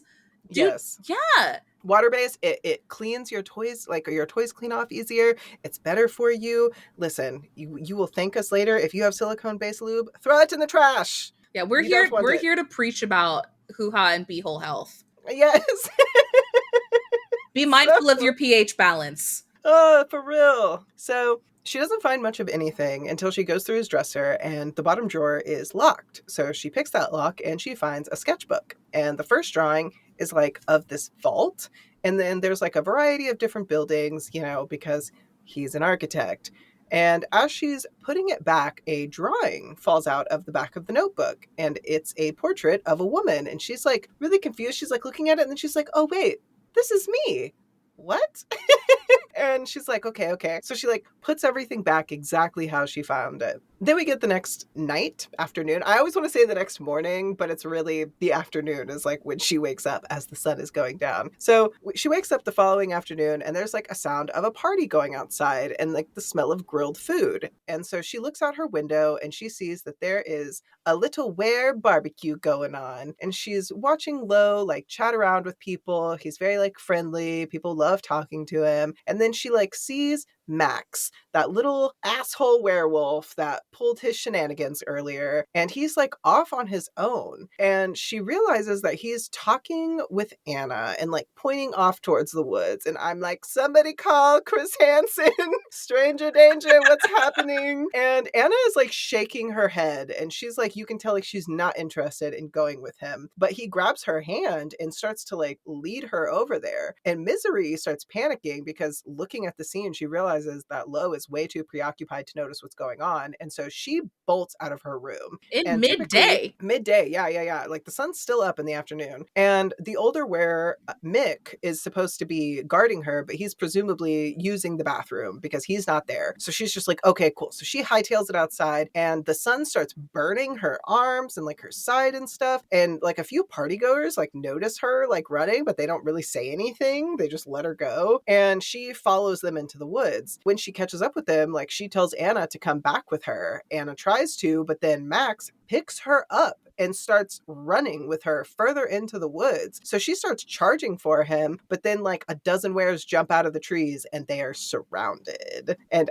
at this point I was like, oh my God, wow, we are going to pick this up quick. I guess we're just going to have a child abduction. We're going to abduct the vampire. Great. It's all going to shit real quick. We love that. Moving on along, they're back in the house. They're on a couch in Lo's living room, and Max is tied up being a whiny bee. And one of just let me go. Yeah. God, I'm like, somebody beat his ass, please. Seriously. And one of Lo's seconds, who she decides to nickname Kendall, is asking her if it's a vampire thing, shoving her pointy ears into others' business. And she's like, I was just trying to help this kid, man. I Yeah, didn't know like it I saw was. him being abducted. Like, what is going on? Yeah, she's like, I didn't know it was some big cahooty plan. She's like trying to defend herself. She had no idea what was happening. And she's like, I'm not going to let that dick take a kid. And Lois like, being sweet to her. He puts a hoodie on her because she's shivering because she basically just got the world's worst sunburn outside. And Mm-hmm. then he starts trying to interrogate Max. He's like, where were you taking her? Like, you're a kid. I'm not going to punish you as an adult. I know you probably just got mixed up with the wrong people, but like, I'll protect you. I'm not Roscoe. And he's like, Yeah, because Max is like 15, and she's yeah. like, "Oh, I thought he was older." Because initially, when she sees him, she thinks he's like maybe 18. But Yeah, yeah, he is a kid. yeah, Max pipes back like, damn right, you're not Roscoe. He wouldn't be making alliances with those damn leeches. And yeah, I'm like, oh my God, you sound like a conservative politician. yeah. And so then he like really takes it up a notch and is like, you're not even the rightful heir. And everybody gets quiet. Ooh. Yeah. I'm telling. Yeah. Lo keeps calm though. He's really chill about it. He's like, I gave everybody the chance to challenge me. Like, you're welcome to do it now. Max still isn't having it. He's not talking. So Kendall and another one of the seconds are basically playing bad cop, worst cop, I think is how she refers to it in the Yeah. book. And they're like, well, guess it's time to beat down on some ass. Yeah. And then, oh God, no, he's a kid. She's like, I can help, maybe. And Lo's like, how can you help? And she's like, listen, it's easier if I just like show you than try and tell you. He like kind of pulls her aside and very quietly is having a conversation with her. He's like, why do you want to help right now? And she's like, listen, your annoying little sister has been popping into my room basically every night. And like, I'm reluctantly attached to her. And also this guy was a dick to me. So Yeah, I didn't want her to get trafficked and, sold. So come on. yeah. So he's like, all right, whatever. And she goes to like kneel down in front of him and he hawks a loogie on her tits like a gross little. To be clear, she's kneeling in front of Max Yeah. while like Lo holds him down, and then he hawks a loogie on her, which disgusting. Oh my God. Yeah, I gagged. She like describes it soaking through her shirt. I'm like, no, I didn't need that. Nuh-uh. I was viscerally like nauseated reading that. I Yeah, have a thing it with was like horrible. spit. It just, Mm-hmm. yeah. It ain't it. It ain't it. So, anyways, that pisses Lo right off, and he forces Max to apologize, and Max does, and he's like, "Do you accept?" And she's like, "What, the spit?" And she's like, "Oh, the apology. Yeah, sure, whatever." So, so then she like fucking sticks her hand in his face and starts like doing eye hypnotization, the thrall, which we then get a technical breakdown for how that works, which like we mentioned before, we thought was kind of neat that they did this. So basically they have an extra muscle in their eyes that allows them to like vibrate quickly, and it essentially places other races, can't do it to other vampires, but into a temporary hypnotic state. So more powerful vampires don't even need to touch their victims like she does. We say victims, but their targets, whatever. And the wares are like a little put off by this. They're they're like, she-devil. Yeah. What? She's like, okay, you gotta like ask him questions. He's not just gonna like vomit up his life story to you. Lo asks where he was trying to take Anna, and he's like, well, I was tasked to take her to the Loyals as leverage to force you to step down as alpha. And all of them freak out. They're like, she put thoughts in his head, blah blah. She microwaved his brain. Yeah. Cal is like, I thought the thrall was a myth. And Misery's like, yeah, look, I get it. I used to think a werewolf. This cracked me up so hard. Same. I was scream laughing. And she's like, as a kid, I used to think if I was bad, a werewolf would crawl up the toilet and eat my ass. So. Oh, this made me think of like, I don't know if you ever watched the movie The Hills Have Eyes. It's been a long time, but yeah. Yeah, so in like the second one, the guy like uses the porta potty, and then like a hand like comes up and grabs him because like they like shoved like one of their victims like down into it. And girl, after I watched that movie, it was like months that it took me to like forget that. I still will not use porta potties to this day because of that. I am horrified that someone is gonna like grab my ass or like poke my beehole every time I use it. Absolutely not. Oh, this is like my worst fear. Yeah, so this is so embarrassing. That's like part of the reason why I got like the RGB toilet light was so I could like see in my Girl, ain't nothing gonna surprise you in your toilet bowl. Not today. No, it is brighter than a police spotlight in there. It's a my toilet is a rave. Yeah. So one of the wares is like wanting to be sure that she's not planting answers in his head. So she's like, okay, well, like ask him something that only he would know. And they ask him if when he asked out this girl like what she said, and he's like, no, she said no. And they're like, why did she say no? And he's like, I had a big booger hanging out of my nose. Gross. It's so gross. So then he's like, did Roscoe's mate send you to take Anna? And Max is like, yeah, but I didn't talk to Roscoe's mate, Emery, directly. So before they ask anything else, Lo reaches into the pocket of his hoodie that Misery is wearing and like grazes her titty in the process, which has her shook, and takes his phone out of it. And then they kick her out of the room, have her escorted back. So she's like, this seems like an opportune time to do some sleuthing. Since there's like nobody guarding her door, they're all like caught up in the drama. So she like breaks into his office and starts running 3 simultaneous searches. She's looking for hits on Serena's name, the date that she disappeared, and then the newspaper she worked for, the Herald. And things are starting to populate, but nothing's really like jumping out at her, and she feels something rubbing up against her leg and is like, oh my god, damn cat, go away. And then she looks down and it's coincidentally not a cat. It is a very large wolf baring its teeth at her, and she is so scared she almost eats shit and falls on the floor. Yep. So, like, the wolf is growling at her, and then Lo walks in, and he's like, thank you, Cal, to the wolf. And then he looks at Misery, and he's like, what the fuck are you doing, wife? And her response, her genius response in this instance is, looking for sticky notes?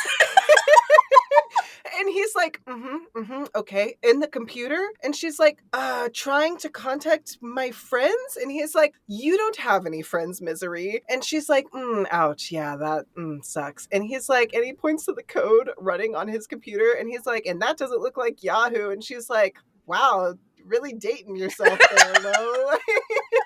Alex comes in at this point, the first little cute were that she met that was like, showing her around, was really nervous around her. Lo is like, check, what she was looking for. Alex, we find out, is actually the architect of their firewalls and like their head of cybersecurity, basically. And Misery is like, you set me up. And Lo's like, you set yourself up? And also, what were you doing snooping around my room? And she's like, yes, sorry about that. And because, he smelled her all over his room. Like he already, has made it clear that he can sniff her all the time, looking like he smelled one of her farts. I so, like, literally obviously... was thinking about that as because it mentions at the end that she's like trailing her fingers along his bookshelves. I'm like, girl. Yeah, and what's so funny, like, that's why it cracked me up. That's like, when she knew that he was gone that night, it's like, oh, she is gonna do what she does best. And I'm like, are you though, sweetheart? Like, are you really? Is this what you do best? Yeah, like, getting caught immediately. So Alex tells Lo this is what she was looking for: the Serena Paris, the day she went missing, and the Herald. And then Lo is like, well, who is Serena Paris? And she's like wondering in the back of her mind, like, are you just pretending to not know who Serena is? Because keep in mind, she still thinks that, like, something has happened between them. So she doesn't say anything at first. And so he's just like, okay, well, Alex, go get Cal. Looks like we're going to have to go get Gabby and break our truce with the vamps. And Misery is like, oh, wait, oh, God, no. Okay, my bad. This has nothing to do with my father, and I'm definitely not a spy. And so she comes clean, and she like gives him the tea that she's looking for her foster sister and how she found his name in the planner, like everything, because she does not want to start a war on accident just because she's trying to snoop around and find her. So at that moment, Anna walks in and asks Lo if he'll read her a story before bed, and he agrees. And then Juno calls out for Anna, and Lo is like, did you run away from her again? And Anna, with a little shit-eating grin on her face, is like, yeah. And then we hear Juno from the hallway scream, Liliana, Esther Moreland, come back here at once. And Misery is like, what? And she like starts getting like dizzy, and she's like starting to like put it all together, and she's like, Liliana, Esther Moreland? L.E. Moreland? And Lo looks at her and is like, we need to talk. And at this point, I'm like screaming. I'm like, what is happening? What is going on? What does the girl have to do with it? Like, what the hell is what? Like, dude, I'm just, oh my God. I had Kronk in the back of my head going, yeah, it's all coming together. Yeah. Oh, but really though. Yeah, so Lo takes Misery down to the kitchen and they're sitting at the table and he tells her he's been wondering why she would agree to a situation like this again. And now with the information about Serena, it's clicking into place for him. And he's like, are you sure Serena's still alive? And Misery tells him, I mean, I certainly hope so because I'm going to be the only one looking for her. And he inquires whether she knew what she was writing about, mainly like where human or vampire human relationships. And Misery was like, absolutely not. And Lo gets up and starts making a PB&J in the middle of this very important conversation they're having. Listen, you still need snacks during important conversations, okay? Yeah, and throughout the process of him making this PB&J, we hear a lot of internal dialogue from Misery about this peanut butter. And I'm like, what is her deal with the peanut butter? Yeah, why does she keep like, yeah, why, yeah, I was thinking the same thing. I was like, why does she keep eyeing up this peanut butter? Like, what's going on? I was like, does she just detest peanut butter? Like, what the hell? She's like really descriptive about how it looks and like what it's doing. She's like, and oh, everything. It's the creamy kind without the crunchy bits. Yeah. Which is just, and then it trails off. I'm like, which is just what? Yeah, like, what is happening? So Lo asks her if she still has Serena's communications, and Misery's like, yeah, I didn't find anything in them though. And he's like, well, maybe we'll be able to find something since it's pertaining to wear business. And she's like, I'm not gonna turn over information like that. And he's like, homegirl, you are not in a position to negotiate. And she's like, neither are you. Okay, so like maybe you are, but like what's in it for you? And then it dawns on her that a human would have had to have known about Anna, and he wants to know why. And she's like, oh, and she's like, it's obvious that that's what you want to figure out, and you don't have to trust me. And then he cuts her off. He's like, I think I will, though. Which I was like, oh. Yeah, I know, right? It was really cute. He was like, yeah, I'm gonna trust you, girl. Yeah, I was like, okay. So she's like super confused about why he would trust her, but then he tells her that he doesn't think that she would ever throw Anna under the bus. And she's like, well, listen, if it came down between her and Serena, I might. She's like, I don't have any alliance to the vampires, the weres, or humans, but she's like, I hope it never comes to that. And she asks about Anna's parents. He says that Anna's mother is dead and her father is in human territory. And Misery's like, what do you mean? Her dad's in human territory. Where's in human territory? And he's like, okay, so like this is where I'm taking a leap of faith. And then he drops the bomb that Anna's like a hybrid.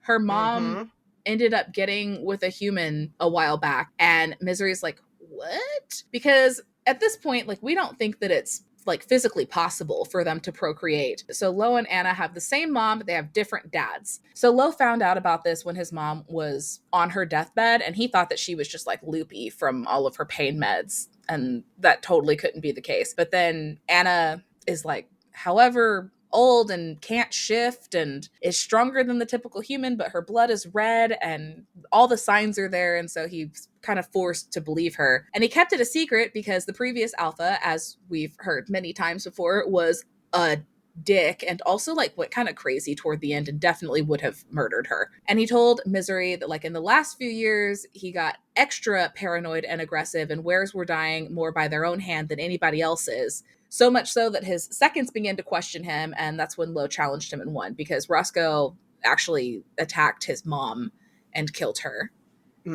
Well, attacked his mom, and then she died from the injuries later, but basically he killed her. After he challenged Roscoe and won, a bunch of his seconds challenged him too, but they all lost, and more people are just like lining up to challenge him, but it's just getting more and more pathetic because like Lo's a badass. We hear about this quite a bit. Like he's enormous, he's very alpha, and he's like, okay, look, like I'm done trying to fight you guys, and he let them live, which probably wasn't the best move because they banded together and created the Loyals, and that's the group of radicalists that are like attacking them within their own territory, which what the fuck, man?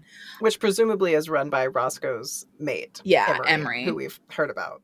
Yeah, heard about, haven't met yet. So she's like smart. She keeps her distance from like the getting like into the trenches with them, but he's fairly certain it's her. So after all of that, Misery ends up asking like what everybody else thinks, like if anybody else knows. And he's like, well, everybody else is under the impression that Anna's father was one of Roscoe's seconds because he had an on and off relationship with Lo's mother, and they just explained away her lack of shifting as like a psychological block basically from childhood trauma, which, you know, that makes sense. She did have a rough Yeah, childhood. she watched Roscoe like attack her mom. Yeah. So like that's, he's just like, oh yeah, that just screwed her up, and everybody just kind of took that at face value. Which, I mean, I can't imagine like trying to interrogate a child about why she can't shift after all of that happened. You'd Right, definitely yeah, be for the real. asshole. So the only people who know are Juno, Cal, and Mick, because Mick and his mother were like really good friends. That's the only one of Roscoe's seconds that's still like involved in Lo's hierarchy. But now he's questioning that because Serena knew about Anna. So somebody else must have known.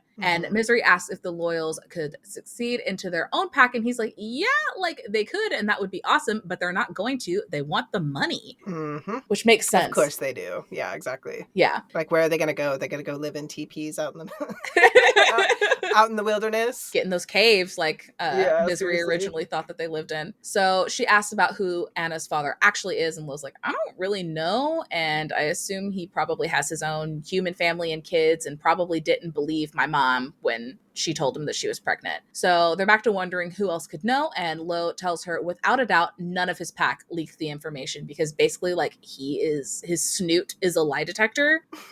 And she's like, so you knew Max was lying the whole time and still put a guard on me? He's like, I put a guard on you for your protection. And then she's like having flashbacks to to the last like week or so, and she's like, oh, okay, so like I guess that makes sense. And she also asks if like her smell builds up from all of the lies she's told or something, and if that's why she smells like fish soup or something. And he's like, what do you even know about Bouillabaisse? I can't remember. I think that's how you say it. The only reason I know what that is from playing Dreamlight Valley. Yeah, Dreamlight Valley. I loved being obsessed with that for like a month. Yeah, so good. and then not playing it again because Disney got greedy. Of course. Ruined it. Disney doing what Disney do. Yeah. So throughout the whole conversation, he's like made this PB&J, he's cut the crusts off, and he's like putting stuff away. But there's like a little glob of peanut butter on the outside of the rim of the jar. And while he's putting everything else away, Misery just like scoops it off the jar and sticks it in her mouth. And she is basically like, she's wetter than a kiddie pool because of this peanut butter. Nothing has ever been as good. And Loa's like, did you just eat? And she's like, Serena made me. And he's like looking around like, where's she at though? And she's like, no, she made me when we were kids. She made me try it for the first time. And she's like super embarrassed about it because apparently like eating in the vampire like territories, eating for pleasure is just not something that they do. Like it is an extremely disgusting taboo to them. thing. Yeah, they are just like absolutely not. And this is where we get like another science explanation of like their teeth. Like they can eat some food, but their molars in the back don't work for like chewing things. So it has to be like something they can just swallow.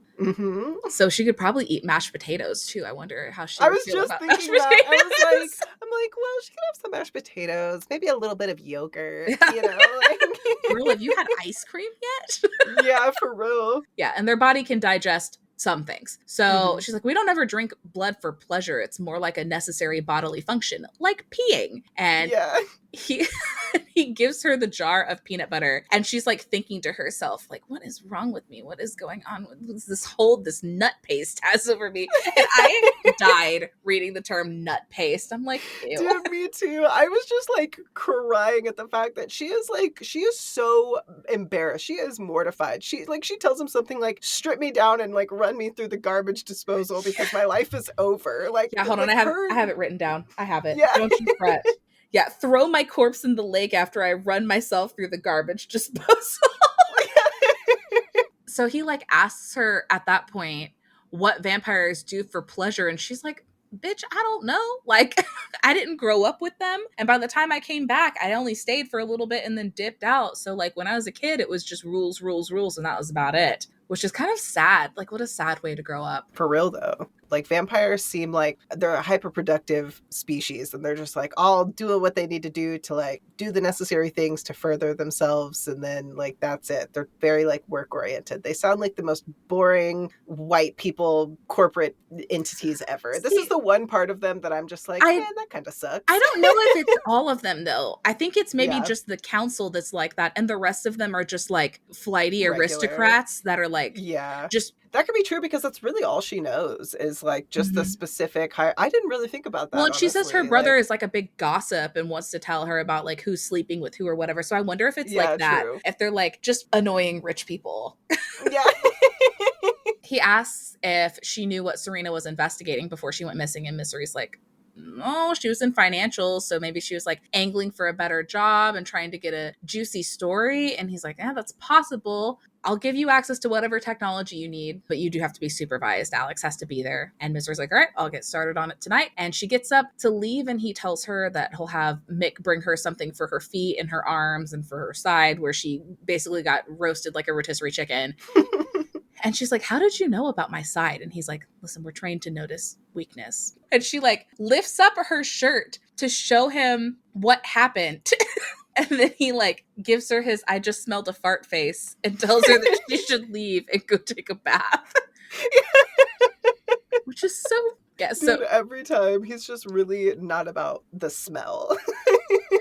after she's leaving, Anna is running in there and she's had a nightmare. And while he was making this PB&J, she was wondering like, why is he cutting the crust off of this PB&J? He is a grown adult man. Anna's like crying about her nightmare, and he gives her the PB&J, and she's like, did you cut off the crusts? And he's like, yeah. And I'm like, oh, so cute. He's so sweet. Yeah, he's such an adorable big brother. And also, listen, if you're a grown ass man and you want to cut the crusts off of your PB&J, by all means, the sandwiches are superior without crusts. I feel like, unless it is homemade baked bread, then you leave the crust on, you little filthy sociopath.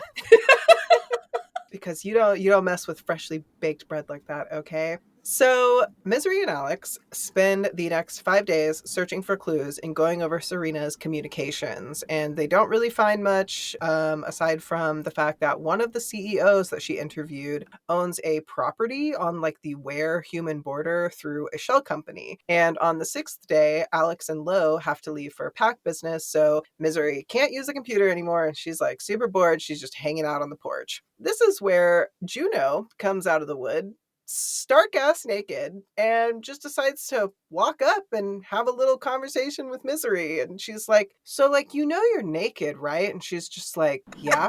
Is that a problem? And she's like, no, not at all. I just wanted to like make Is sure. it a problem for you? Yeah. No.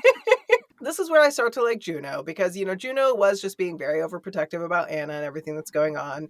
She does apologize for being such a bitch. And she says, she was wrong about Misery because she's seen how caring she is with Anna. And then she literally watched her save Anna's life or, try to, even though she wasn't in any danger, but, whatever. And she also gives her like a little bit about Lo's history because all we really know is that he's an architect, apparently. So his mother, Maria, was actually killed by Roscoe, like we kind of mentioned. And the reason why is because he got carried away in his wolf form when he was punishing her because she had the audacity to criticize his decision making. Roscoe actually sent Lo away to the Northwestern Pack when he was only 12 to stay with their alpha. Is it Cohen? I'm just going to say Cohen. Yeah, we can go with So that. she sent him to live off with the Alpha Cohen. And when he was of age at 18, he still wasn't allowed to come back. So he went to Europe and he went to school. He started a career as an architect. And then that's when things went south with his mom. And he came back immediately and challenged Roscoe and became Alpha. She tells Misery that he's never had anything for himself and he's never once complained about it. And Misery is like, well, I'm not trying to make his life harder. And she feels really shitty about the mate thing, having his mate Gabby with the vampires in their territory. And Juno's eyes get really wide and is like, oh, like he told you about that? And she's like, well, no, I learned about it from a friend of my father. I know that the Ware collateral is his mate Gabrielle. And Juno is like, Gabrielle? Question? And quote, Juno's look shifts from confused to blank to understanding. And she's just like, yeah, Gabby, his mate. Uh-huh. And she also tells Misery that she kind of hoped he would never find a mate because the pack always comes first. And she's confused by this statement. Juno doesn't really elaborate there. She just stands up and Misery tries to avoid looking, directly into her nipples. But Juno hands out her hand in apology and says, I don't think we'll ever be friends, but I can definitely be better. Aww. Cute girl. Now we can't hate Juno anymore. Yeah, she's trying. She's definitely trying. The full moon comes along, and Mick tells her to stay in her room, that only extremely powerful wares can avoid shifting during the full moon, and all the young ones are going to be running amok, and they're not going to be totally in control, so it's best to avoid tempting them with her unfamiliar scent. She stays in her room and she's actually like reading in like her little closet setup, and Anna comes to join her and she's really lonely, and she tells her that usually Lo spends time with her on the full moon when everybody's shifted, but he's still gone on pack business. So she asks Misery when she'll be able to shift because her friend Misha can. And Misery's like, well, I don't know, but I'm sure that there's things that like you're good at that, Misha isn't good at. And Anna like contemplates this for a little bit and she's like, yeah, I'm better at braiding hair. Can I braid your hair? And Misery is like, absolutely fucking not. And then hours later, Anna's passed out in her lap and her hair is just randomly braided like all over the place. Oh, kids. Yeah, and she's like, man, screw kids. Why do they have to make you feel all protective over them? Lo shows up and he like opens the closet door and he is pissed because he came home and he couldn't find Anna anywhere. And he was about to start beating all of his seconds' asses because he was like, you lost my sister? What's going on here? Misery is like, dude, chill. Like, I'm the victim here. Like, she came to me. And so he, chills out and she notices that he has like 4 parallel claw marks on his arm. And she's like, loyals? And he's like, yeah, no, it was just regular internal pack business. But also, he met with the human governor-elect, Maddie, and several vampire council members, including her daddy. And she asks if the alliance will stick, and he just kind of shrugs, and he's like, well, I don't know. Like, I hope so. He takes Anna from her and, going to leave, and she, like, wants to ask about the fact that there is now a jar of peanut butter in her blood fridge, and the fact that now the house is a few degrees warmer than when she showed up, because that was something that was noted, is that the wares like it a lot colder than the vampires. She's like do, shivering around the house all the time. Yeah, but she doesn't like say anything. And he also, like, before he leaves, he like nods to a knife that she has near her, and he's like, we have sharper knives than that one. That one's really not going to do anything. 3rd drawer from the fridge. And she's like, okay, thanks. Yeah, because she was like, she had the knife and was ready to like stab whoever was going to come through the door to protect Anna. And I thought that was really sweet. Yeah, it is really sweet. And also, it's just, we're slowly getting these little things that Lo is like doing for her to make her a little more comfortable with like her stay and stuff. And it's precious. It is really precious. Like, I really like how things are slowly starting to, be the thing. And the other wares are like, slowly starting to warm up to her, because at first, Mick is really the only ware that's been nice to her. He's like her favorite so far. But now Juno's coming into the picture, and she's been a lot. And Alex is sweet, but he's terrified of her. And yeah, Alex is sweet. Yeah. And he's just like, you are going to drink me dry one day. Oh my God. I also loved in this chapter when she's reading her book, she's talking about, it's like about an elder were woman who's like solving mysteries. And she's like, and I hate the main character, but I'm already on book 7. And I'm like, relatable.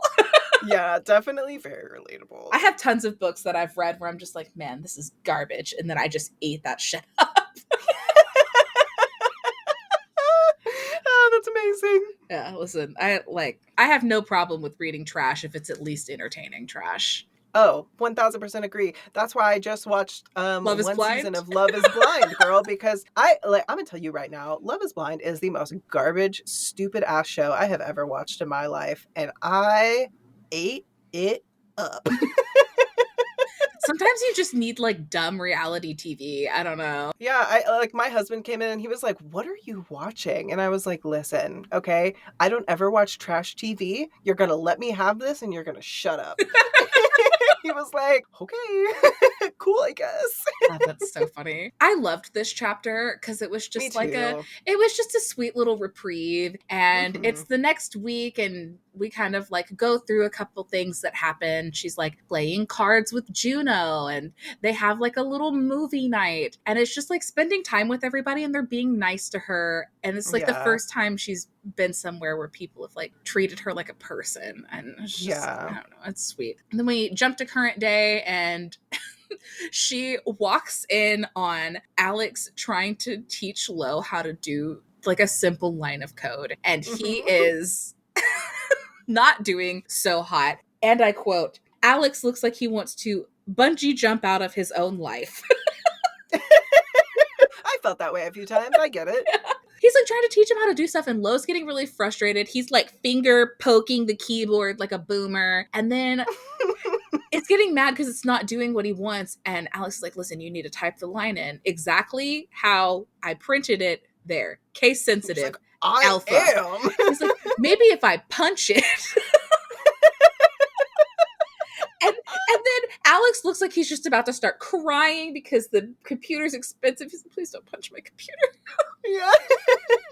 Having a time. Misery's wondering what they're even trying to do, but she doesn't get the chance to ask because Lo said Anna made them dinner. Oh no, Mick comes in and says that Anna has made them dinner and that they Oh, all that's need right. to get down there immediately. And they're sitting there, they're talking. Misery's like pretending to eat her food, and Anna's birthday is coming up, so she's talking about it. And then Mick starts talking about astrological signs. I guess he's just like a whiz because his wife was into it when she was alive. And Anna's a Virgo. We love yeah. fellow Virgos. Yeah, we're about that. Represent. Anna's like, Misery, when's your birthday? And Misery's like, I don't know. Like, we don't do birthdays in vampire territory. We just add a year to our life at the beginning of the vampire new year. Like, they don't do anything. They don't congregate in groups. They don't do holidays, birthdays, dinner parties, movie nights, nothing. And Anna's like, well, that's dumb. We're going to pick a birthday for you. It's next weekend and we're getting a bouncy house. Yeah. And Mick's like, well, Lo's going to be gone, but he could just cancel his plans. And Lo's like, listen, I can't cancel my plans. And Anna asks where he's going, and he says he's going to California to meet with Emery, which raises some red flags. Mm-hmm. She's the previous Alpha's mate, and he's going to her home alone. And in California. Yeah. And all the wares are like, please don't do that. That's so stupid. And he's like not listening to any of them. He wants solid proof that Emery's behind the loyals, because although he's like fairly certain, he doesn't have any physical evidence that'll hold up to a tribunal. Later that night, Misery decides to try getting up on the roof. And, she's like, well, if Anna can do it, how hard can it be? I could do it. So she gets up there and she's like, oh, yeah, this is kind of nice if I just ignore all the bugs that are like flying around my head and coming near me. A little ways down the roof, she notices Lo like hop up there. And he doesn't really notice her at first. And he's just like looking out over at the lake. And she has like the thought that like, wow, this must be what he looks like when he's not trying to fulfill this other role of like being an alpha, being a brother, type of thing. And he's just being himself. And he looks very tired. The breeze carries her scent to him, and he notices her and is like, oh, okay. And she's like, oh no, I can leave, whatever. And he's just like, no, it's fine. And she's like, okay, well, like if you sit over here to the right of me, the breeze won't blow my scent in your face. So like, that's fine. He sits down and, they talk about a few things. The first thing she asks if her assumption that he is going to Emery's to plant some spyware on her electronics to monitor her communications is correct. And she's like, you know what, actually, you don't need to answer that. I already know. So we're like, you gonna die tomorrow or are you gonna die on Friday? And he's just like, girl, how are you not dead already with the shit that comes out of your mouth? She pushes to go with him and he's like, absolutely not. And so she hits him with, quote, Lo, my friend, my spouse, you're clearly a competent wearer with many talents, but I've seen your phone. I've seen you use your phone. Half of your gallery is blurry pictures of Anna with your finger blocking the camera. You type Google into the Google bar to start a new search.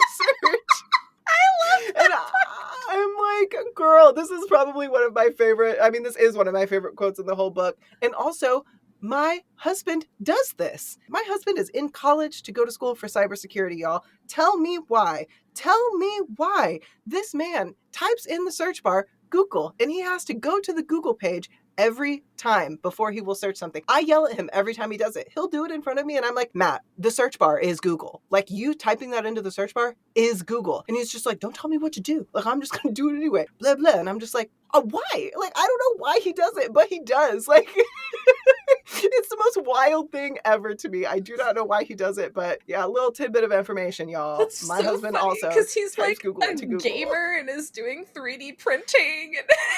Yes, like I do not understand it, and he will not explain to me why he does it. He will not. Like, I don't know. I think it's just like a tick. He's just got to do it. It's got to happen. Like, he cannot Google without Googling Google first. All right. Oh, geez. So anyway, he does not budge on this. He does not care. And she's like, fine. And she changes the subject and she asks him, why he's still awake still. And he's like, well, yeah, I don't sleep much. And she's like, oh, yeah, Anna mentioned that you had, and then it like clicks in her mind and she's like, oh my God, you don't have pneumonia. You have insomnia. And he's like, wow, you seem pretty happy about the fact that I can't sleep. And she's like, oh no, like I just, put two and two together. He's like, yeah, she mixes words up sometimes. And they talk about Anna for a bit. And he clearly feels like he is not doing the best job of raising her, like he's doing the best that he can with the situation, but there's clearly a lot of things that he feels like he's failing her at. Yeah, he lets her watch The Exorcist one night because the main character is a young girl and he thought they'd have stuff in common.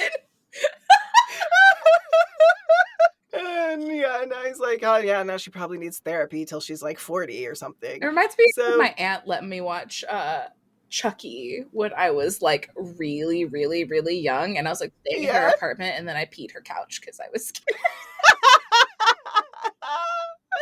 Oh my God, I love that. Man, aunts are where it's at though, dude. Like, my aunts growing up were always the ones that were like, don't tell your mom. Like, what we're gonna do. Like, you can't tell her we watched this. You can't tell her, blah, blah. I love that. Shout out to my aunts. I love you guys. He starts to open up a little bit about his time in Europe and how he went to school there. And typically vampires and weres have to like adopt fake human identities if they want to attend a university, because neither of their species really put like much stock in like schooling and degrees and like things like that. But in Zurich, things were different and all three races coexisted pretty peacefully. So it really seems like, just their city, or maybe there's a few cities like theirs that it's like, we're going to be really territorial and keep things off. But in other places, we're starting to learn like, okay, so they can intermingle and it's fine. After he goes into that, he starts explaining like a little bit about dominance, because although it is bred and integral to the wares, vampires don't really have, the understanding of like, a dominance hierarchy and like all this that's just like in your blood. What is that? Yeah, he mentions that she doesn't have the hardware for it, and she's like, did you just make a coding reference? Yeah, it was really cute. And so he explains a little bit about dominance and how like deep down, like he always had this feeling that he knew he'd be able to take Roscoe in a fight. And like, everybody else could smell it on him. Yeah. But Roscoe never gave him a reason to, attack him or anything like that. So he just left it alone and he just accepted it when Roscoe like sent him away and stuff. The day that he got the call that his mother was wounded by her, he left immediately, saying like he didn't even stop by his apartment and he felt bad that he left dishes in the sink. And Misery notes like, wow, seems like you harp on yourself a lot, man, for being less than perfect. And he's just like, yeah, we're not going to talk about that.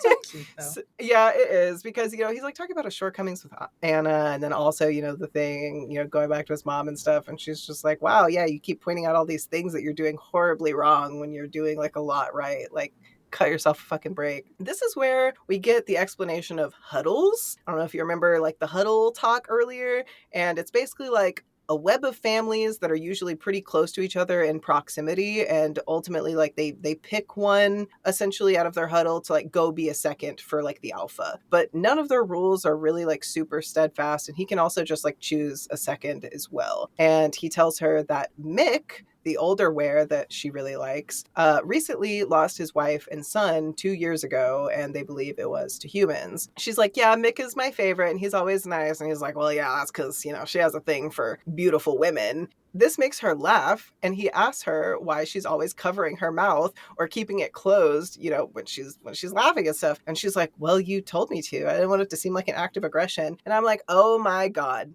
If you ever sit in a room with Haley and I, and we are eating something or we are laughing too hard, you will watch us cover our mouths 9,000 times." I don't know why we even do this. I don't know. I think I got it from you, honestly. I think you infected me with it, because Matt will point it out to me like when I'm doing it too, and I'm just like, "Listen, don't question it. I don't want you to be like looking down my throat when I'm cackling like a hyena, okay? Like, you don't need to see what's going on in there." Well, so I do it. I do it especially when I'm eating, because like back in high school when I had braces, like if people would talk to me when I was eating and they would like expect me to respond, I'm not gonna just have my mouth open and be talking to you after I've like been chewing something, because stuff gets stuck in like your braces. You have like food in your mouth and it's gross. So I would cover my mouth. And then also like sometimes when a bitch be cackling, like I have like 12 chins and nobody needs to see that. Oh my gosh. Jesus. Oh my lord. Whew. So anyway, yeah. So she's like, "Well, you told me to. Like, I don't want people to see my fangs and like think it's like an act of aggression." And he's like, "Okay, well, like you should just like let me see them." And she's like a little shook about it. She's like, my fangs? Like, you want to see them like right now?" And her whole life, she's kept them to herself to avoid having any issues, because she's grown up with humans and now she's around wares. And so it's just been like She literally something that's, filed them down for years. yeah. So she's just like, "Ugh, I don't know." He's really curious and interested. So she finally relents and she shows him, and he's just like inspects them for like a hot ass minute in silence. He's just like looking at him. "And you don't use them?" And she's like, "No, we only feed from blood bags with like a few exceptions, because feeding from a living host is like a huge hassle, and it's maybe involved mutually in like vampire sex, but it's not like I really know because I wasn't really a part of vampire society. Well, now that I've shown you my weapons of destruction, can I come with you to Emery's?" And he's like, "Still no." We should also Still mention not. that like he is very clearly like got a boner for her fangs. She Oh yeah, he was like really like just like looking at them in silence, like, "Ooh, okay." And also, I really love, the fact that like it's brought up a few times why they don't feed on like living hosts. Obviously one is like it's inconvenient. it's You're like, "Yeah, messy. I get." Yeah, I'm like, "Yeah, it would probably suck if you're like trying to drink somebody and they're like, freaking out or whatever." But then also, boy, it's just like the common logic of it all, of like, well, if we just steal a human and try to drink them, the police are going to show up and they're not going to be happy about it. So it's like, oh yeah, that's a good point. I guess like, yeah, you got me there. You mentioned that.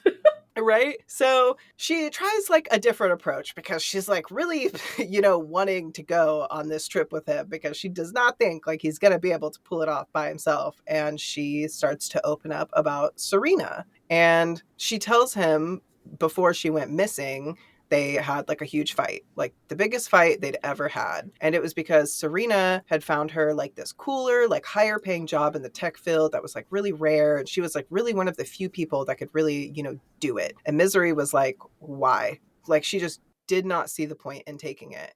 And Serena, kind of lost her shit and called her like a husk of a person, and that she was just floating through life. And she's like, "I get that you spent the first 2 decades of your life thinking that you were going to die, but you're free now, and like you need to flourish. Like, I'm dating, I'm going out, I'm doing things. You need to be doing this stuff too. I need you to fucking care about something other than just me, Misery. Like, you need to care about one other fucking thing." And then click, like that was their whole deal. She's like, "Well, now that I've told you something personal, can you answer something for me?" He's like, "That's not really how it works." And she's like, "Well, anyway, can you tell me about mates?" And he is pretty hesitant at first, and he's like, "Well, you won't really understand it. Once again, you don't have the hardware." And she's like, "Come on, like give me a chance." Essentially, he like explains that it's a bond of who you're meant for and who's meant for you. And ultimately, like, it's like a biological thing, and it's like multi-sensorial,